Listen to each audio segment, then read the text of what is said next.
Do you like that? That is a SpongeBob shirt. Isn't this amazing? Like, I don't know if you can really tell, but Oh, like, I can I tell. mean, look That's at that SpongeBob and Patrick all over it. Yeah, that's fantastic.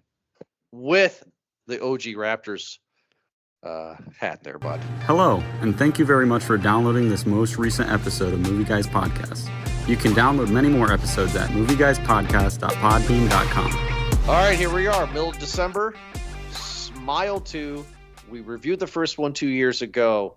I was hyped for the sequel. I'm excited to talk about it. Eric, how the hell are you doing? To talk about this as well too, just because it's one of those where we've done a lot of movie sequels now. It seems like everything is sequels.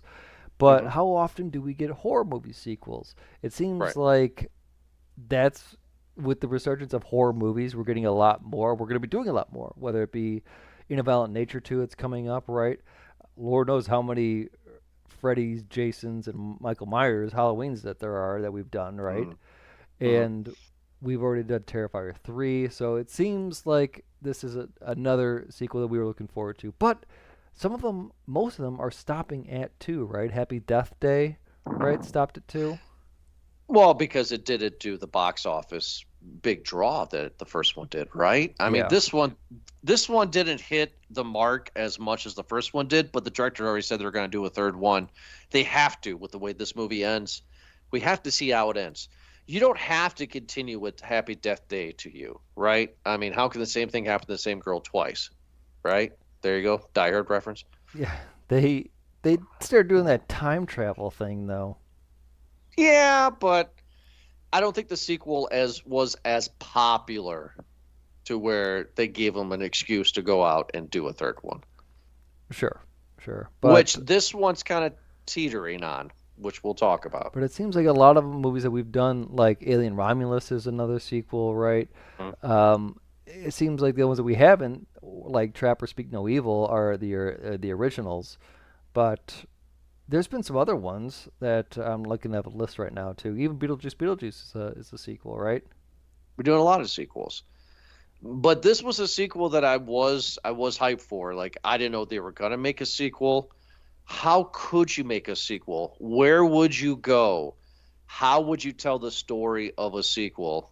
And once the trailer got released, I was bought hook, line, and sinker. Fry from Futurama, shut up and take my money. You're gonna tell me that this thing is gonna be infecting a pop star? Oh, I'm excited. I never.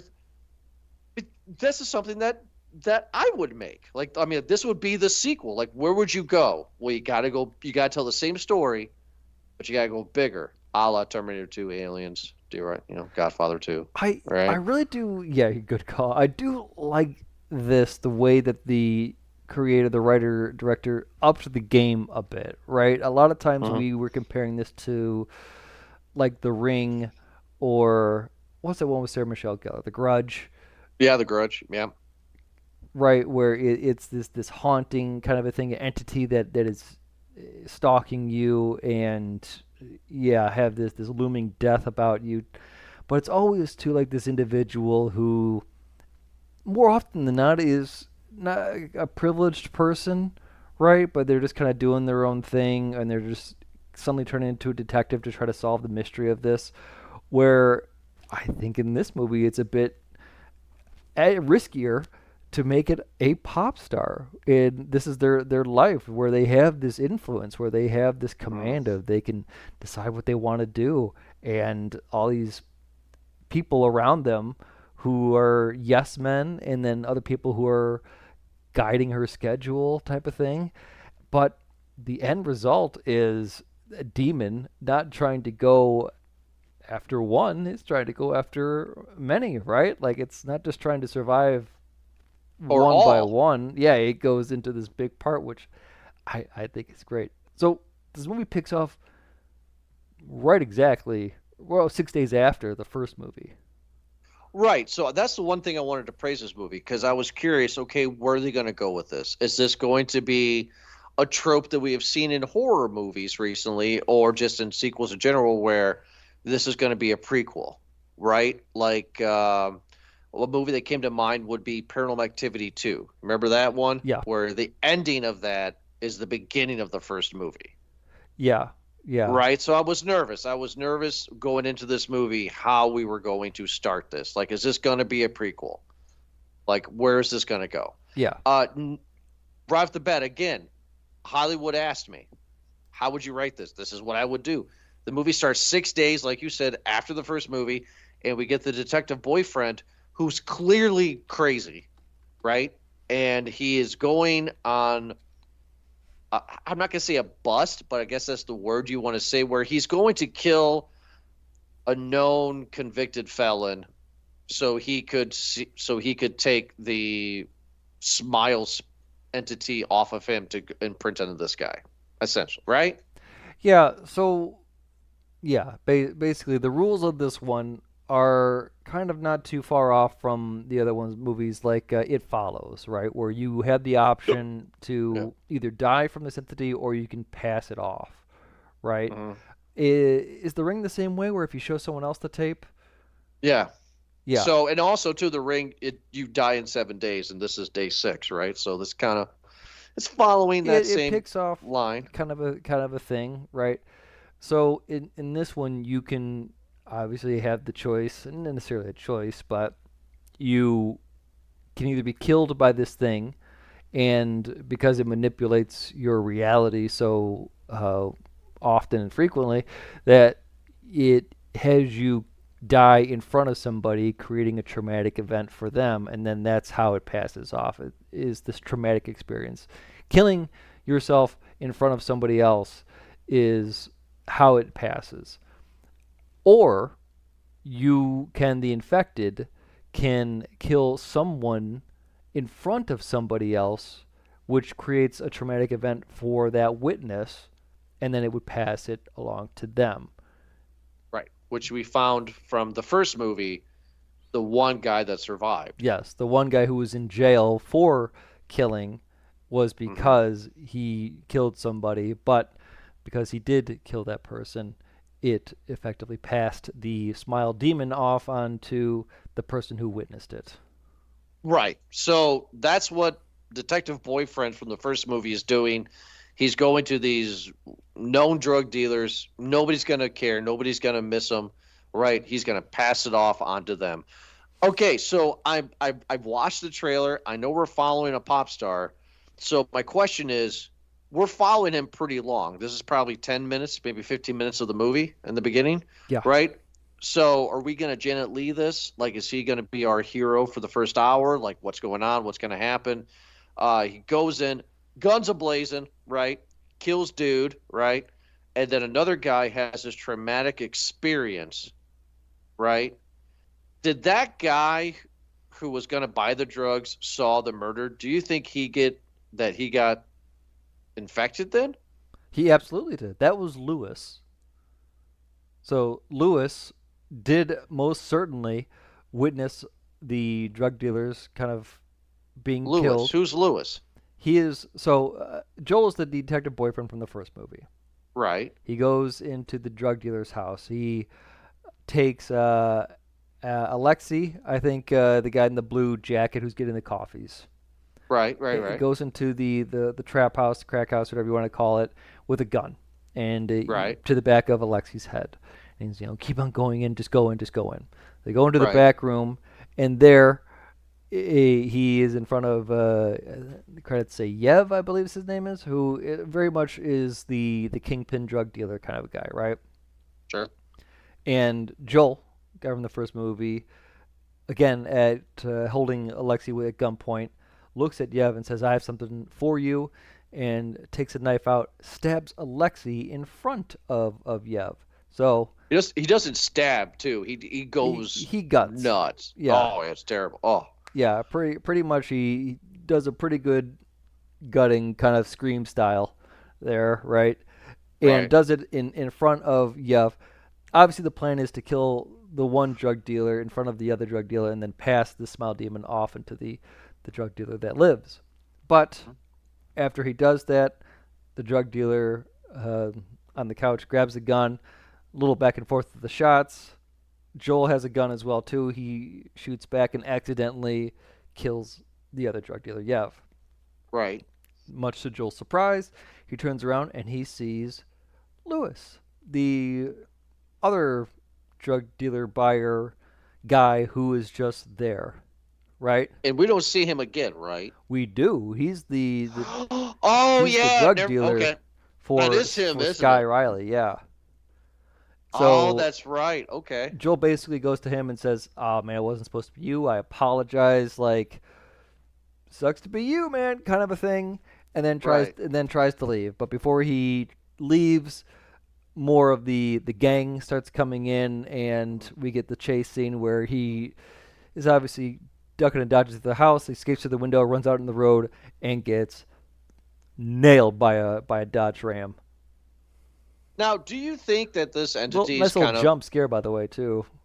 I wasn't expecting it, but like I was wondering, is this entity also a Final Destination kind of entity where it's like, all right, you've escaped death by me, but it doesn't matter.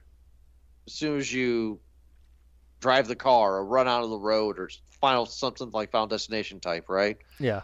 You're gonna get murdered.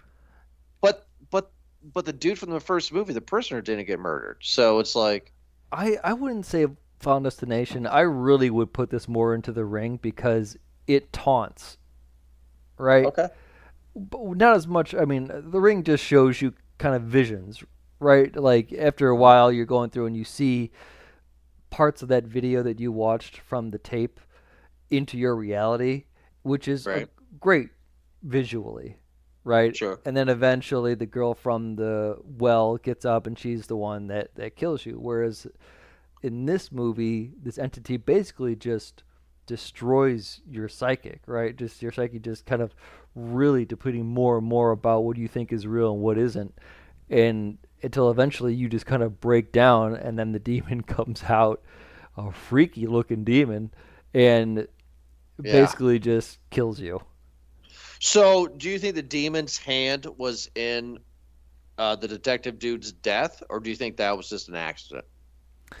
Oh, I think that was just an accident. Because I think by that point, the demon was already passed on to Lewis. Okay. Okay, fair enough. Okay, I was just curious. So now everything from the first movie's gone. Detective's dead. His girlfriend's dead. Everything that we know about the first movie, the people, doesn't matter. We're following a whole new group of people, which I like. Yeah. I like we're not getting this prequel stuff. We're now seeing the rules of a sequel. Something small turn into something bigger. Right? And her name is Sky Riley. Is that her name? Yep, Sky Riley. By the way, to follow from the movie Trap, which had its own soundtrack, This movie uh, does too. this movie does too. Those are full songs from Sky Riley that you can listen to, and they're actual songs. If So you follow the show and you know the review Trap, then Lady Raven and Sky Riley are the same person. yeah, basically. I mean, the songs sound the same. The costumes are the same. I mean, everything's pretty much the same. Same pop star, yeah. Right. So now we're on to first movie's gone. We're done. All loose ends are tied up. We're on to the sequel. And we have Sky Riley, who a year ago was under the influence of something in a car. Her boyfriend, Jack Nicholson's son, Yep. right, in real life, Ray Nicholson, yep. dies in a car accident. She's in rehab. She's in surgery, whatever, for a whole year. She's a gigantic pop star. And now we are starting with her comeback. And she starts it with the Drew Barrymore show. Great.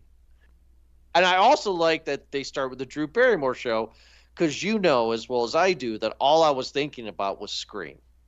Of course. I was like, of course Drew Barrymore is in the beginning of this. God bless her. Like, this is great. Like, we have Sky Riley showing up saying, oh my God, life is better now. I don't do drugs anymore. I'm just going to chug water a bunch of times throughout the rest of the movie. And, pass the torch on to me there, Obi-Wan, as Drew Barrymore is. Obi-Wan, right? No? I think it's I think it's fun too because you can make a lot of chains and links in this chain too because Naomi Scott, who plays Sky Riley, Has done a lot of other things, and I think she was also in Charlie's Angels. Yes. We reviewed everything that she's been in. She gets the golden headphones. So she was in Charlie's Angels, the new one with She was, Kristen yep. Stewart. She was Kimberly, the Pink Ranger, in the Power Rangers remake, which we reviewed. Yep. And She was Aladdin. also Jasmine in Aladdin. All right, well there you go. Headphones are in the mail. I like her look. I like her look. I don't know why, but I like that Hayden Panettiere look. Yeah. With the blonde hair and the short hair. It looks cool. It looks good on her. She looks pop star. She's playing the pop star role. I like it. Right? Yeah, kind of like that edgy haircut. Like that. Is it called like the? Oh, it's like not like a cat hawk, kitty hawk kind of haircut. Whatever the hell. It's an edgy. I don't know. Katy Perry do, I guess, right? Katy Perry, I was going to say Miley Cyrus with Wrecking Ball. Oh, yeah. Right. Yeah, Miley Cyrus, something like that.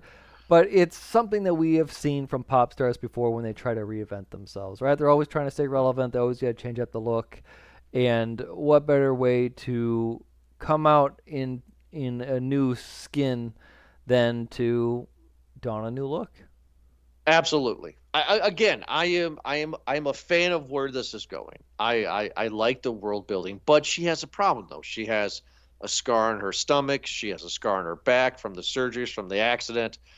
And Mama needs some Vicodin once in a while. Needs some Percocets, if you will. Needs something to take the edge off. Yeah, they allude that she had issues beforehand too. Like I think she was caught. Paparazzi caught her taking a bump of something, right? So she had some substance problems before that car accident, which again, this smile demon seems to prey off of those who are not necessarily weak-spirited, but have a traumatic past. We'll talk about that because I want to save that for later. Talk about it.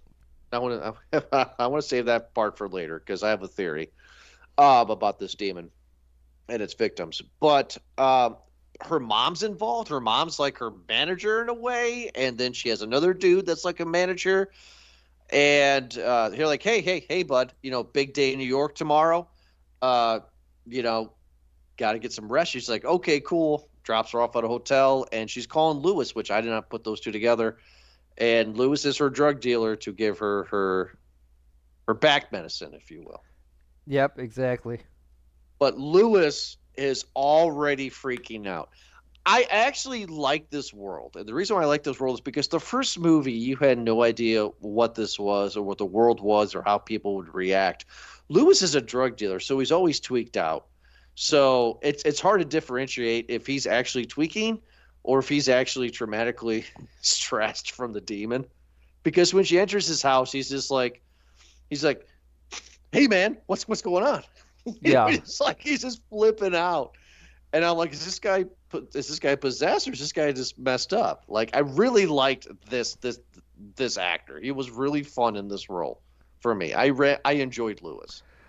Yeah. No, he did it. He did a good job. And again, one of those were no small parts. This guy knew the assignment, played Tweaker really well, and then I think that a lot of these actors, just because it's so much fun to do a creepy smile, but right with the makeup and like the context of everything, because that smile gets creepy real quick, and he did a really good job with his smile. He had the best. I mean, like I get why you cast Jack Nicholson's son to do creepy smiles in this movie, and he does it great. He did a good one, yeah. He did a good one. But Lewis, though? Yeah. Lewis was legit, right? So, like, standard horror trope, right? She's like, give me the drugs. And he's like, okay, let me go to the room and get you the drugs. And the audience knows something's going on, right? So she just sits there and listens to the tabloids on the TV, and then he just runs out, freaking out, right? Yeah. Obviously, we know from the first movie that this giant mouth monster is hovering over him, and she cannot see this. Right. And boom, gets it in, right? And then he takes not a dumbbell, but he takes a weight, and just smashes it against his face like 3 or 4 times slowly. And every time you hear like the peeling of the skin, Yeah. right? And it just looks more and more grotesque. Love it. Absolutely love this scene. Like, this is great. Like, I think this is a very good scary scene. Yeah, I think it's great too, especially because it puts her in a position where she's a megastar. She's at this guy's house buying drugs. She Hmm. throws up, right? Right. And then she's about to call 911, but then she realizes, oh, wait a minute. If I do that, that stuff's going to happen. Like, I won't be able to recover. I have a Yeah. career here. So Tabloid City. she's Yeah. got to keep this quiet. Who's gonna miss a drug dealer? Exactly, right? I mean, Right. there's no sense of, as foul as it looks, they can't tie her to anything. No. So like now, okay, so now our girl has it, right? Yeah, Like, I do appreciate, by the way, too, like little details of her doing the Googling of is there DNA in vomit? Can I get caught? Kind of a yeah, something thing. we would do. Yeah, yeah, I think most people would do that if We they would do were that. getting out of a scene like that. Yeah, So now she's infected, and from the first movie rules, we know that it takes a week. It takes a week to screw with your mind, to just completely twist you, to have its way with you at the end. So we at least at this time know that we have a week, right? at least. Now I'm going to be honest with you. From Lewis's murder slash suicide until the end, and I mean the end, my arms are kind of folded. Really? Be honest. Yeah, because like been there, done that from the first movie. Because after Lewis kills himself until the very end of the movie, it's really much, beat for beat. Very been there, done that before, right? Nothing really happens until we find out the truth of her accident. And that's okay. So I guess I'm wrong. I guess the accident scene, the truth of the accident, is when I kind of turned and went, okay, my arms are not folded anymore. Okay. Because it's just in the beats at this point. Everything from Lewis's death before the accident is very beat for beat from the first movie, Yeah, I following the standard. I have to agree with you. There are a few things to take away from this, I think, and why it maybe deserves a second watch. Because after that, she leaves and she doesn't alert any authorities or anyone, doesn't even tell anybody about it.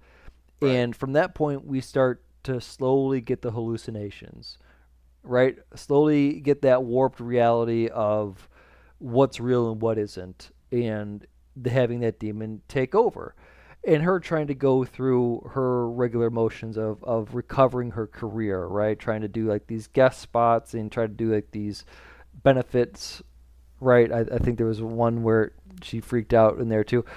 And all the while, we get a text from an unknown number that is saying like, "Hey, I were you at Lewis's house or at Lewis's place? Hey, I know you're seeing stuff. Hey, I can help you." And we're introduced to a new character, Morris, who Which, yeah, is interesting enough. I'm sure we're going to see more of him in the third one. maybe. I mean, Morris is a character that we as the audience need to know about. Morris is the brother of Lewis, and ever since his brother died, killed himself, Morris has taken upon himself to figure out how his brother died. And he's discovered that there's this entity, kind of like the girl did in the first movie, right? Yeah. Where he's figuring things out, and he has a plan. And we're jumping ahead because there's a scene I want to talk about. But he says there's a way to defeat this without knowing to kill somebody else, because I don't think he knows that trick. Well, But this is where it gets curious, though, because the first time they meet is at a bar. And Mhm. obviously she's mega famous, and so she can't really go out into the public without being noticed, which I think is, again, a great thing, is that this pop star has this history of drug abuse, has gone through a very traumatic event where it was a car accident, where she's had to obviously physically go through rehab and watched her boyfriend die. She gets glimpses into that event sometimes, so we get to see that, which is, I think, great as well too. But Right. the public perception is something that we get to see in this movie, of a lot of not just what she thinks, but what a lot of like what the public thinks of her too, and how they're reacting. Like, oh my God, look at you! Hey, I saw you freak out on that show, and people like getting their phones out, which I think is again a great touch in these movies where they're starting to use the technology a bit more. That's what Yeah. happens. People whip out their phones, and they're not nice. They're quick to just say selfie, selfie, selfie. Oh, we skip by that part where Oh, we're going over the place, but we're talking about Morris and his plan. the reason why I think this is an interesting character and why we may or may not see him in the third one is because at that point, and honestly, Jordan, given from then into the ending, I don't know what's real. I'm as a viewer am actually just like Sky Riley here, whereas I finished the movie and how it ends, I'm thinking to myself, what's real? Like, what part in this movie did it stop? Did it really just go off the deep end and it was complete illusion? Like, I feel like I'm the one going through it. I feel that this movie empts that again. Sequel rules empt that to the next degree, right? Because the first movie, she had some of her hallucinations. One of the things come to mind is the therapist that comes to her house Yes. in the first movie, and she's talking to the therapist, but then her phone rings, and that's the actual therapist. So the entity is the therapist that came to her house. Yep. So this is kind of like that, but alluding to it. I feel the movie blatantly just tells you straight up what is real and what's not real, because after the whole Lewis gets killed scene and everything, she goes into her dressing room a few scenes later, and she's trying on this really butterfly-y looking outfit, and she's bitching to everybody that the front around her torso is see-through. You can see the scar, right? Yeah. And then all the BS happens from that on, right? The meet and greet is a big one, right? Was that before or after the butterfly dress? I think it was maybe right after. But again, because she has to do dance rehearsals and she's preparing for her new tour, her big show, right? The resurgence. Right. And one of that is the meet and greet, where again we get this demon toying with her. She's meeting all of her fans. Excuse me. Oh, can I get a selfie? Can I get an autograph? Kind of like that. And we get this one creepy guy with the skin guy's condition. good. He's got a creepy smile too. Yeah.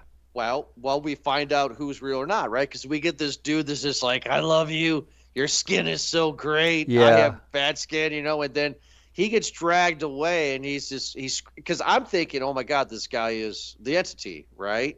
And then he gets dragged away, and he's just like, oh my God, I love you. And I was like, oh, okay, wait, that can't be the entity.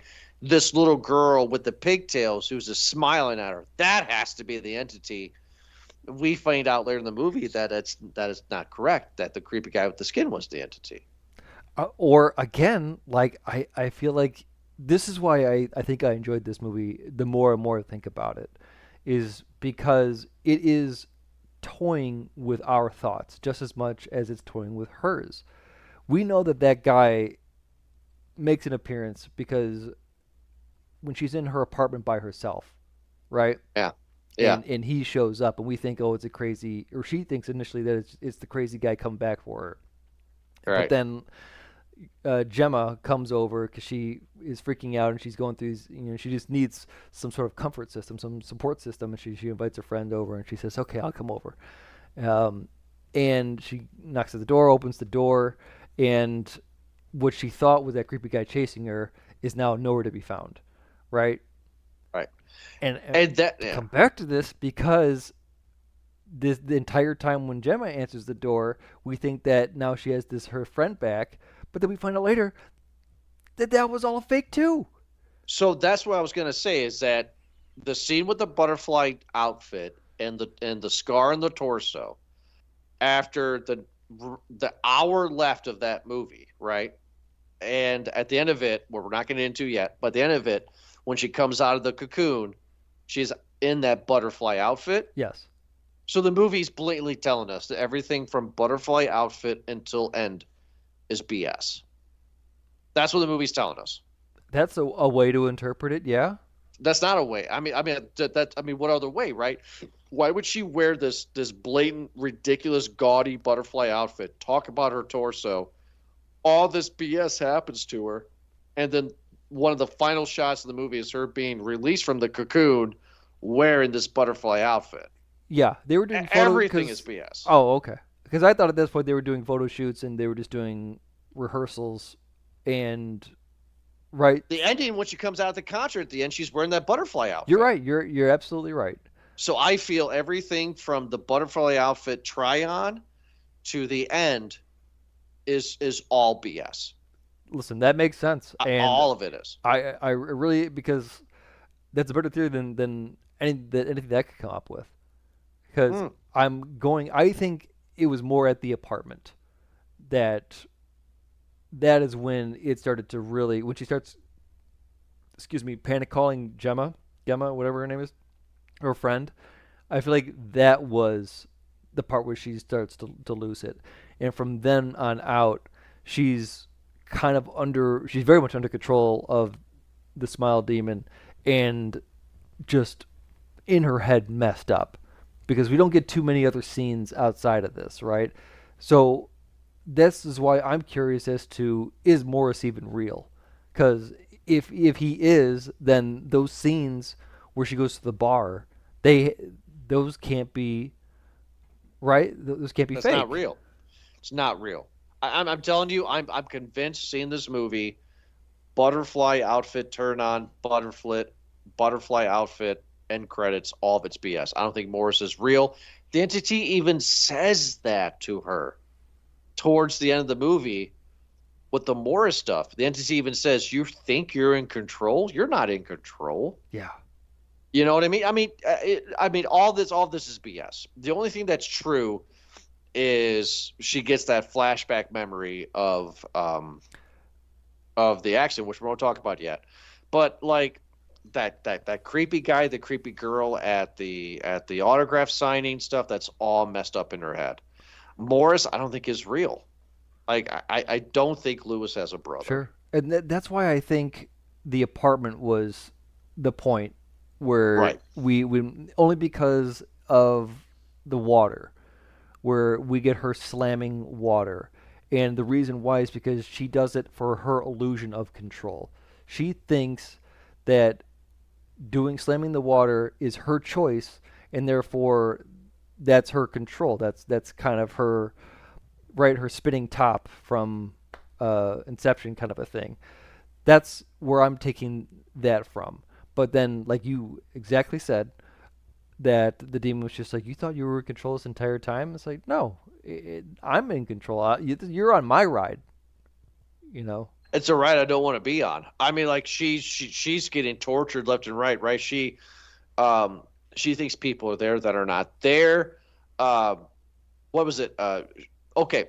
So the first movie was the main girl is trying to figure out what this thing is. So classic of a sequel, we're not going to worry about what this thing is. We got to worry about how to defeat this thing. Yeah. Which is what the first movie ever did. Because I went back and watched the first movie. I don't know if you did, but I don't recall her ever trying to figure out how to defeat. Like the first girl was like, oh, I'm going to go back to my childhood home and defeat my trauma with my mom. But that had nothing to do with the entity. Right. I think at that point, we had a person who did not know much about the demon or whatever you want to call it, and was just really throwing darts and just into saying like, maybe this will work, maybe this will work, maybe this will work. What do I know?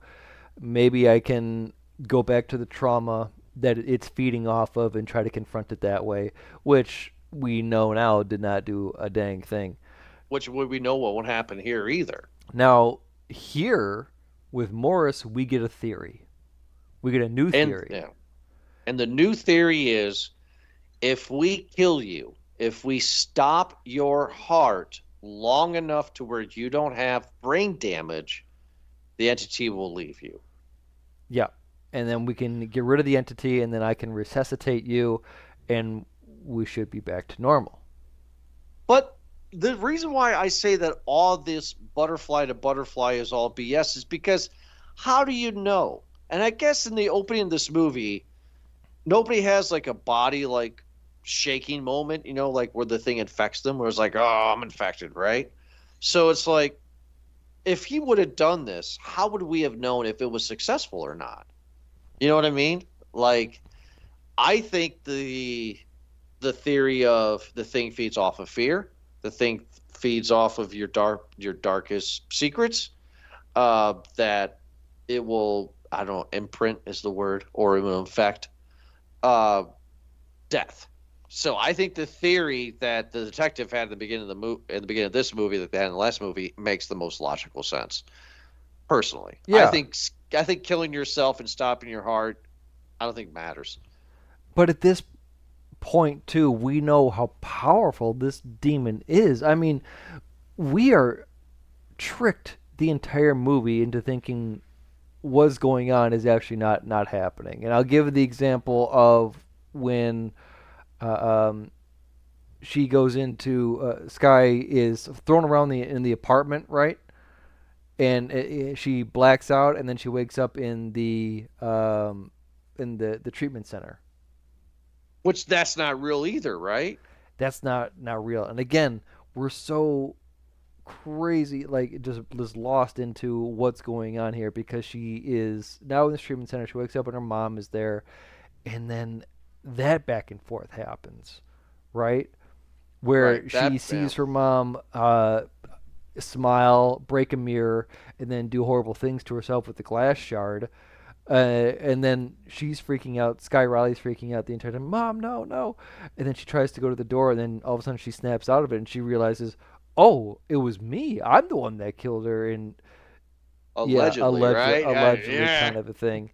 And there's so many twists and turns in here. It does a great job, this movie, and because one thing we're not talking about is what they did again in the first movie. They're doing it with this one, where it is a lot of fast cuts, quick, quick, Yeah. quick, quick, a lot of big sound blaring audio cues to do the jump scares, and a lot of not necessarily like in a pacing way where it jumps, but a lot of focus kind of Mhm. to make you look in one. It's all in the same room, like in her apartment, right? You get from her kitchen to her bedroom to the hallway to the closet to the bedroom to the kitchen, and it's just a lot of just Spastic. jumping. Yeah, it It's really crazy. is, and it's great because in that scene where she's in her apartment and she sees the backup dancers in the closet That was probably the highlight for me. and they're all smiling, and it's obviously all play in her head, Oh, right? And then they it's chase great. her, but right, because every time that she blinks or she looks away and she looks back, they're getting closer and they're getting closer and they're getting closer, Yeah. and it is a very eerie scene, especially Mhm. that part in the living room when the guy takes his hand and breaks the light bulb. I Yeah. Yeah, it was a great scene. I was excited about it, and all these backup dancers are chasing her. I will tell you, before we get into the reveal of her truth about the accident, right? I was saying to myself out loud, I was like, God, I hope she doesn't die, because I think that's going to be a detriment to this franchise. To where this is one of my arguments is that if you're going to make a third movie, you gotta go above and beyond of what you're doing now, because you can't have, oh, it's another year, it's another Smile movie where the character that we're watching the whole time dies at the end. Mm-hmm. Like you want one of them to succeed. Oh, Like, I mean, you don't, sure. right? So I'm like, like she's being tortured by her backup dancers, and you get the, I don't want to sound bad, but she literally gets this random fist in her mouth, right? And then it shows us the backstory. So my thought was, before backup dancer's fist in mouth, I was like, okay, please don't kill her at the end. Don't go down this road, because in the third one you can't do it. But then I got it. I got the movie. Oh boy. I got it. So she's a horrible person, and that's my interpretation. And I go back and I think of the first movie. I'm like, she's kind of a shitty person too. Sorry for swearing. So my interpretation of it is that we're not following good people. Sure, it's not their finest moments, that's for sure. I'm going off what the movie's telling me. She's in the car with her boyfriend. He's on drugs. She's on drugs, clearly. Mm-hmm. They're fighting back and forth, Mhm. right? But she grabs the wheel and turns it off road, and he dies. She commits murder. So I am not saying she is. I'm saying the movie's telling me she's a crappy person. You're right. And to add on to that, the context that we get of how her and her best friend, childhood friend Gemma, ended their relationship. Right? With Right. her, Yeah. we get to see the text of her really just saying some foul words and language to her and basically just saying, don't ever talk to me again. We don't understand the full story or context behind that, but we can clearly assume that maybe the ego of Sky Riley or maybe whatever demand that she has that was not met by her friend really put her in a bad place, her friend in a bad place, and then they just ended it, right? Because when they talk, whether it be the real Gemma or not, it's her, Sky Riley, that has to open up and apologize first. It's never the real Jenna. We find out in the movie, right? We find That that out at real the end of the movie where at the apartment, and this is where I go back to that's where the start is, at least for me. You have a very good, strong case with it being in the dressing room. That when she texts and leaves a phone message to Gemma, and at the end, when Gemma calls her back because after Sky leaves the treatment center, she sees Gemma walking up and why are you here? Oh, your mom told me to come on by and oh, we gotta get out of here. Can you drive? It's like, yeah, absolutely. Let's go. I'll drive. And then her friend's driving the car, and they're making a getaway, and we gotta go to Staten Island. Oh, okay. And then she gets a call from her friend, and then she has that moment where she's like, "Oh no, my just friend's like the calling therapist. me." Yeah, just like the therapist. We're like, "Oh no, my friend's calling me." Then who's driving the car? And she looks over, and the friend is just got that big smile on her face. Oh man, I really love how they do that smile. Which is great for a sequel, right? Because again, following sequel rules, you are showing us something that we know from the first movie, but you are amplifying it. You're making it different. This scene with her friend is the therapist scene in the first movie. It is. But it's amplified. It's this guy, this director, and this writer, who is the same guy, knows what he's doing. Parker Finn is the guy. Now, to be fair, Parker Finn probably won't go on to win Oscars to become the greatest director of all time. I'm just saying this guy knows how to make a sequel. Yeah. You know what I mean? Yeah, I'm just saying the guy certainly knows what he's doing. This would be technically, if you want to call it his third 2.5, I guess, because the first was the short called Laura Hasn't Slept that gave birth to Smile, starring the same actress, by the way. From the first movie, or yeah, from the first movie, Laura, who is on the poster. She's the girl that kills herself in front of the therapist Rose in the first movie. She was originally from the short called Laura Hasn't Slept. So this director really has created a passion project, and it seems like only he can do this. I see nothing yet green lit about a third, but I'm gonna pull up some numbers here just to see. It seems more than likely that we're gonna get one. Oh yeah, never mind. The box office is not done what the first one is done, but it's there. Yeah, let me see what the compare some numbers here. The first box office budget estimated around 17 million. Opening weekend was 22.5, and it had a worldwide gross of 217 million. Nothing bad to sniff at. That's pretty good. This movie, Smile 2, budget of 28 million estimated. Opening weekend is 23 million, which is pretty good showing. Not too bad, especially considering what else came around that time, what it was competing with.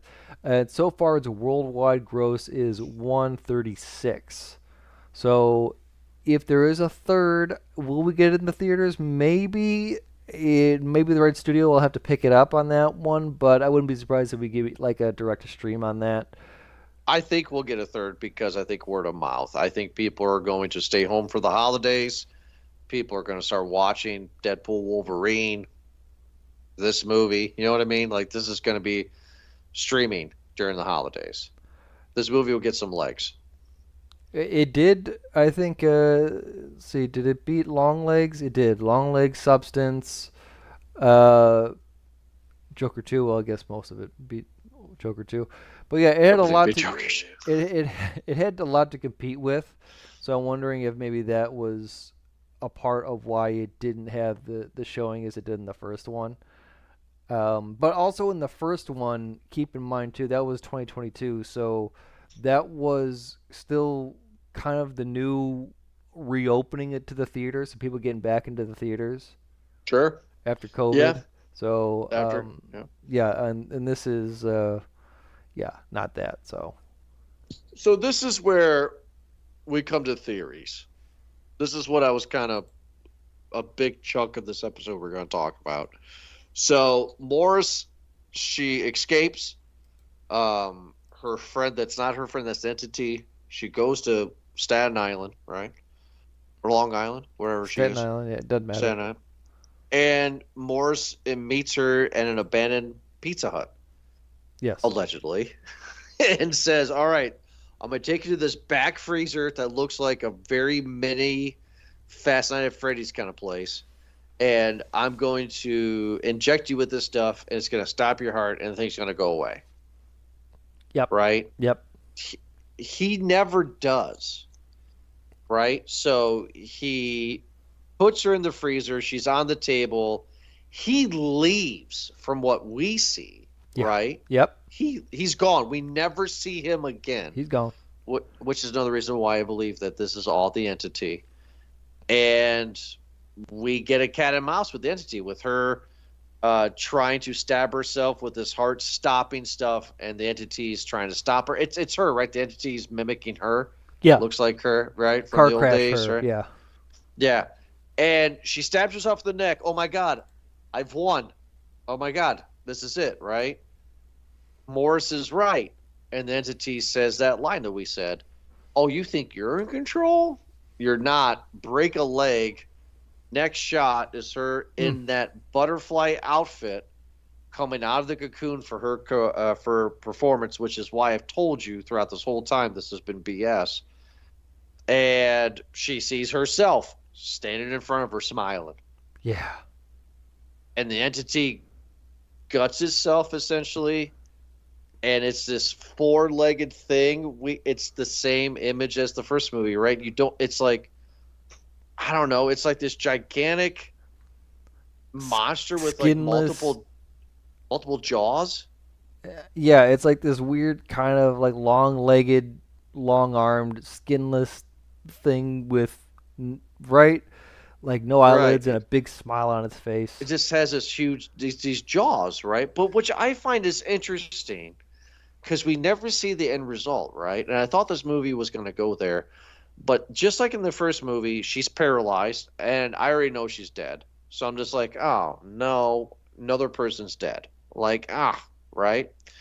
But she's there paralyzed, and the entity puts its fingers in her mouth, and it widens her mouth. More than the first movie. Remember the first movie just kind of widened her jaw, then it cut? Yeah. This movie, they had a little bit of a budget where it puts its hands in her mouth, and you see her tongue and everything just kind of spread. Yeah.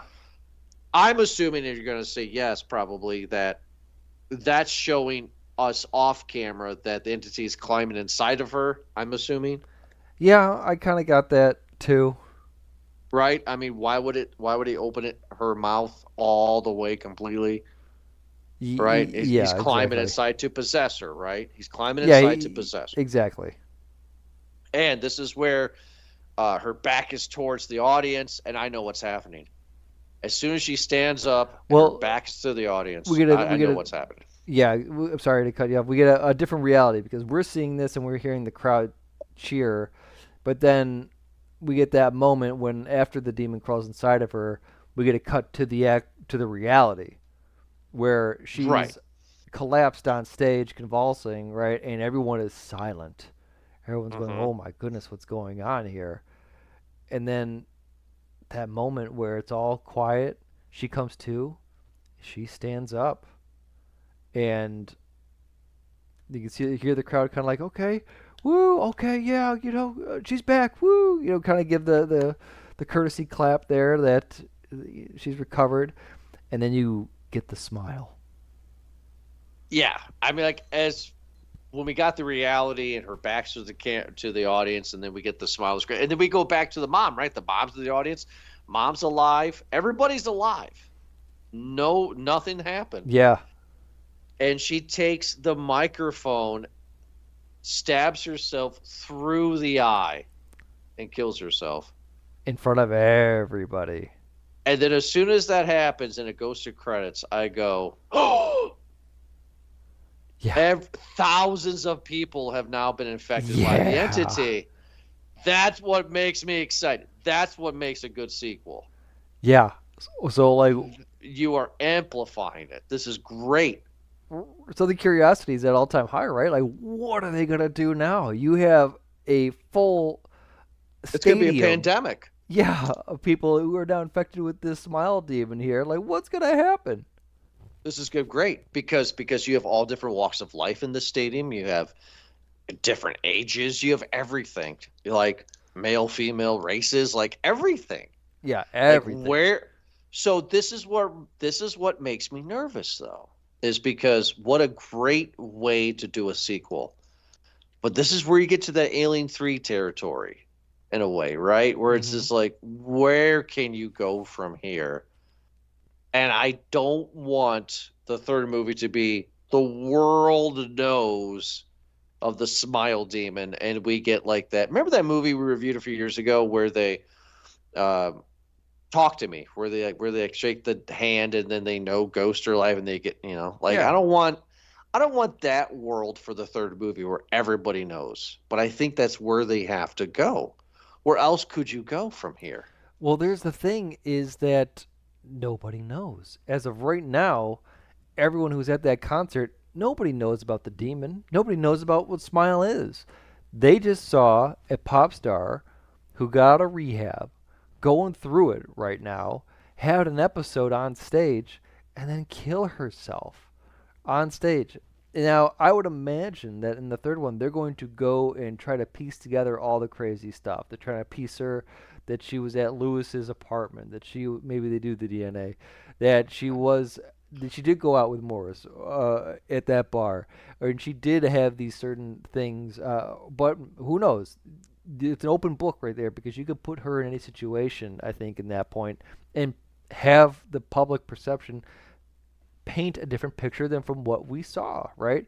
And say that, oh man, this pop star was having a psychotic breakdown and she lost it. And they don't need to know anything about what or who this demon is. And it could go after something. It could go off to yeah, I don't know where they go from this, right? I, Where I have a good guess though. I mean, like, tell me if I'm being movie studio-y, right? If that's a word. But it's like clearly part 3 is this demon has infected thousands of people. So the demon's going to kill thousands of people. I mean, that's what's going to happen, right? you would think So, demons were gonna have I a mean, lot of work cut out for it. so then I'm nervous because I'm nervous that part 3 is not going to be the single story anymore, where it's going to be Smile Demon Incorporated. Like worldwide. Like, Smile Demons has now become prestige worldwide, Yeah. which is what I Okay. which is what I don't want, but I think it's what's going to happen. But I am mad though, right? Because I did really enjoy Sky Riley. I actually liked her more than the girl from the first movie a lot. Yeah. Like I really enjoyed Sky. I just didn't want her to die, which makes a good movie, right? Because if you can take yourself out of reality and just root for the character. You don't want her to die. I did not. The first girl I didn't care about. I was lukewarm with, but Sky I did not want to die. And for her to die, it's like, okay, where are we gonna go from here? Yeah. Like, how is this gonna go? So I am interested to see what they're gonna do for part three. I mean, Well, in that part, what's your popcorn rating? What do you give this movie? realistically, Eric, I don't know, buddy, because as you can tell, I I'm a big fan of sequels and sequels that do it right, right? So this movie did what a sequel is supposed to do. I thought the acting was better, rules of a sequel. I thought the story was bigger, rules of a sequel. I thought the story gave us a little bit of the first one, rules of a sequel. This movie followed everything it was supposed to follow. I thoroughly enjoyed this movie. I may regret it next year for a rewards, but I'm gonna go with the large. Nice. I really really think this is a decent, but you have to watch the first one though. Like it's a decent sequel, but you have to watch the first one to appreciate this one. Yeah, I I understand. I thought it was great that we started the movie with the detective from the first movie. Like I thought that was great, kind of like close up that like that loose end, if you will. I don't know where they were going to go with it. I'm glad they followed Sky Riley and not the detective story because that would have been boring, right? Like nobody cared about the detective in the first movie. I don't want to follow his story. Right, right. So I like what they were doing, and the reason why I'm giving it a large is because of all the things of all the things that I've said, but I felt bad when Sky Riley died. And if the movie's making me feel bad for a character for dying, it did its job. So a large bag for me for Smile 2. I can't believe I'm saying, Eric, what is your popcorn rating for Smile 2? I can understand why you would. Listen, I enjoyed this movie just as much. I really did. It's a fun movie. In given the year of horror movies that we have had, I think that you said it perfectly. It stuck to the rules that it established in the first movie, and it was basically just kind of a repeat of the first movie, right? Like in the same beats and the same parts, had the same thrills, had the same gasps, had the same jumps. It really was. It was just a bigger scale, just like you said. For that, I'm going to give it a medium, just because I did enjoy this movie. I think the issues with it are small, albeit a gripe even for a lot of this stuff type of movie. I feel like it's not going to get a lot of rewatches, but again, like it helps. Just like you said, if you watch the first one and then the second one, it's fun to theorize a lot more about this movie. The ending in this one, I think, really puts the Was cherry on better than the top. first. Yeah, Yeah. puts the cherry on top of all of it. Really, but because of watching the first movie, I was set to know what to expect in this one. The same style of direction. I've already said before, a lot of those jumpy cuts, a lot of the audio cues were blaring boom. You expect that the camera's going to turn around and you're going to see the thing in the back. The dark hallways, someone's going to be there. You expect all that stuff to happen, and usually, for the most part, 90% of the time, there is in this movie because it's somebody slowly going crazy, and so you've seen that, and you know what to expect. I would recommend this movie to people. I'm excited to see a third one. I really am. I just don't think it's the standout of the year, but again, I really did enjoy this movie. I'm excited to see. I think everyone involved in it, and acting wise, did a fantastic job. Naomi Scott is really good in this movie. I think she did great. Uh, Rosemary DeWitt, who played her mom, I think she did a great job as Oh, well too. yeah. I liked her. All the secondary characters, I think they did fine. Lewis, we praised his acting. I think he did a really good job in this one too. But again, for what kind of story they're trying to go with, did they give us enough of what this demon is? I don't even know if Morris is real, and anything that they say about this demon, I can't take for face value anymore. Is in the same part of the first one. I'm left with the same questions from the first one that I am in this one, where I didn't really get a whole lot of answers, except the only thing new that I have is what's going to happen to the audience. So that's where I disagree with you on, right? Because it's given us the same exact answers that it gave us the last time. I mean, that's the whole point of the sequel. It's going to, we are telling the same story, but we're going to amplify it. But they gave us some more theories, some more endpoints. Is Morris real? We don't know. Can you kill yourself for a amount of time and then come back in the demon? We don't know. But I'm sure we'll find out when we get Smile Incorporated. Yeah. The third one. Yeah. Where we're going to find out all this stuff. I'm also interested to realize that you give this a medium, because with me giving this a large and you give this a medium, this will not be nominated next year for Film of the Year for us. So I'm kind of curious that this movie did not hit that for you yet. I listen. I really did enjoy this movie. I'm not saying that I didn't. I don't know what it was. I think, is it that. And I have really a lot of good things to say about it, right? But I'm looking at you know what it is? I think I'm looking at the popcorn rating scale here, because the large popcorn, it's that we think this is a great movie with little to no issues and a great time to watch. You should check out the movie if it gets a large popcorn. I think that for the medium, though, it has some issues showing, and it's still good enough to check out, which I think it very much is. For the story, this movie is a little over 2 hours. A little long.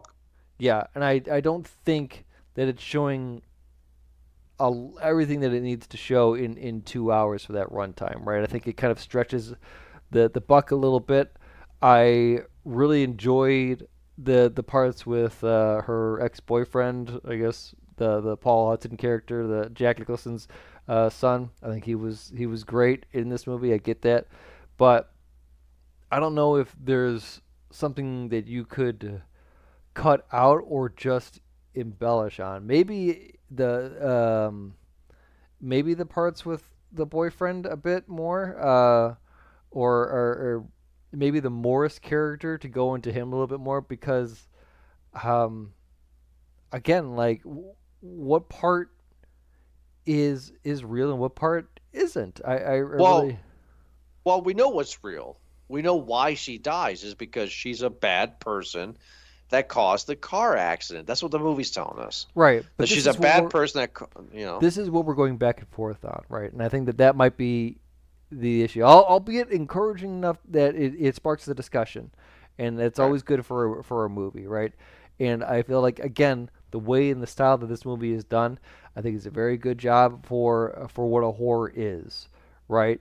Yeah. But it's not a psychological thriller. It is just your classic kind of supernatural horror movie. I think the monster design is pretty cool too. I like to see that. Yeah, I don't know if I like it. To be honest, it's not like, oh my god, like, check it out. Well, I just don't know what I'm looking at. It's like I mean, like this thing's the same as like kind of like the Blair Witch, right? Like you don't know what it looks like. And that right there sums up a lot of the movie for me. What am I looking at here? What? Okay, good point. I think that's kind of what it is. Now, listen. I say this because maybe we could put this into our second look for next year, movies to rewatch. Because if and when the third movie comes out, I could be all in and be like, okay, listen, we got the complete story here. And I feel like I've said this before with other movies, where it's like, I get this, but this movie is most certainly setting up for the third movie. Yeah, which we never know. What we never knew that the first one was setting up the sequel, and it makes sense. Exactly. It makes sense. Again, my gripes are small. They're far and few between. I do enjoy this movie. I would recommend it to a lot of people, but there's again other movies that we had talked about where I think it does what it's set out to do a little bit better than this movie. Remember when we did *Malignant*? Yeah, yeah, I do. That was like a few years ago. Yeah, that was COVID time. Exactly, and I bring back *Barbarian* a lot too, where any kind of question that it establishes, it does end up answering. And I don't know if there's just like some sort of closure that I get from that, but this movie is, I feel like, just Smile again. Not Smile 2, it's just Smile again, right? Just like you said, it's more of the same. And I understand that, it's bigger, but it's like, oh, okay, but it's still the same movie. It's the same movie, but the difference is that the ending, we get the Queen, alien, instead of the same. You know what I mean? It's the same, but we get something bigger. Sure, and so we get a few more nibbles on the bait, on the line there, to kind of being like, all right, well, hey, here's some what ifs to keep you coming back here, but it's not enough for me to bite. So that is what it is. It is enough for me to come back. I'm excited for Smile 3 Incorporated. Let's see what they do with it in the future. I give it a large. You give it a medium. That's completely cool. But other than that, I hope everybody listens to this episode, enjoys the episode, and make sure it keeps on downloading us on movieguyspodcast@podbean.com or wherever you get your podcast from. We have new episodes every Thursday. I'm going to bring that back because it's stupid. Stupid enough to work. And I'm wearing a SpongeBob shirt. But thank you so much, Eric, for joining me, and we'll be back next week for another awesome episode. Have a good night.